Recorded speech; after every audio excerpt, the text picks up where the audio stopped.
fall in love with yourself is the first secret to happiness. It's truly said that loving ourselves works miracles in our lives. But too much self love or self conceit may lead to self destruction. A very good morning to all of you. Children, today we are going to discuss the story The Conceited Python, written by Ruskin Bond. A legendary writer, Ruskin Bond, wrote his first novel, The Room on the Roof, when he was only 17 years old. He has written more than 500 short stories, essays, novels, and more than 40 books for children. He has been honored with the Sahitya Academy Award, Padma Shri Award, and Delhi Government's Lifetime Achievement Award. So now let's dive into one of his famous stories, The Conceited Python. Before that, the word conceited should be clear to you. It means being too much proud of oneself. In this story, you will read about a python who is conceited. That means a python who is too much proud of himself. Children, tell me, when you think of a pet, the name of which animals strike your mind? One may think of a dog as a pet, maybe a cat, a horse, or parrots. But have you ever seen or heard about a person having a python as his pet? I don't think so. Maybe in villages it happens, but it's not common. The story Conceited Python reveals or shows the grandfather's love for unusual animals. The story is narrated by a young boy. He tells that grandfather is fond of having unusual pets. They already have Toto, a monkey, as their pet. In the beginning of the story, grandfather spends 4 rupees to buy a python from a snake charmer in the market. Grandfather impresses the gathering by having the python curled around his shoulders. When he reaches home, first of all Toto sees them and gets frightened, runs away making noise.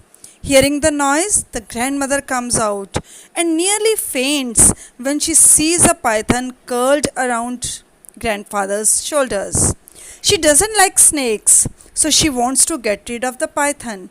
Moreover, she reminds grandfather about the arrival of his cousin Mabel and says that Mabel will leave within a minute when she comes to know there is a snake in the house. So she asks grandfather to return the python to the snake charmer. Grandfather places the python in a tub in bathroom, closes the door, and goes in search of the snake charmer. But he is unable to find him out. After 2 hours, grandfather returns home. Then grandmother asks him to leave the python in the jungle across the riverbed. Grandfather agrees to this, but he wants to feed the python first. When grandfather opens the door of the bathroom, he finds the python missing. Everyone guesses that the python would have escaped through the opened window of the bathroom. They look for the python everywhere very carefully, in the kitchen, in the garden, stable, poultry shed, but they are unable to find the python. Now next day Aunt Mabel arrives. On the other hand, the family is worried because of the python. But when the python isn't seen for 3 days, they think that the python has gone away. But to their surprise, in the evening, Aunt Mabel gets too much scared to see a snake in the guava tree. Grandfather moves forward to kill the snake, but by the time he reaches there, the python has gone. Next time, Aunt Mabel again sees the python under a cushion. This time she feels so scared, so terrified that she packs her bags and leaves. Then one morning, the narrator sees the python on a dressing table, looking at his own reflection in the mirror.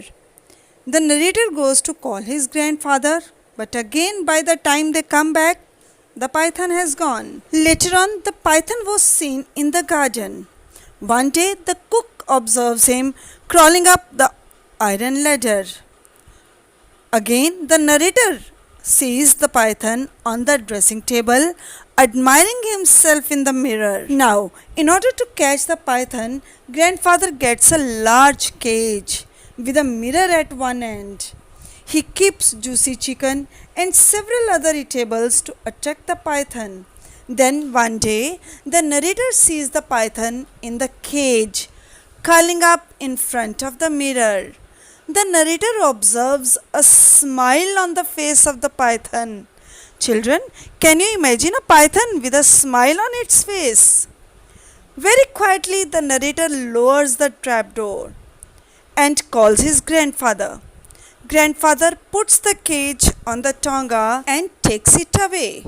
He leaves the cage in the jungle, opens the door of the cage, and comes back. He says that he doesn't have the courage to take the mirror away from the python, and it is for the first time he has seen a python fall in love with himself. So, children, this is the story of a python who creates problems for the family, and the smart way how the grandfather gets rid of the python. Hope the story is clear to you and you like it. Thank you very much.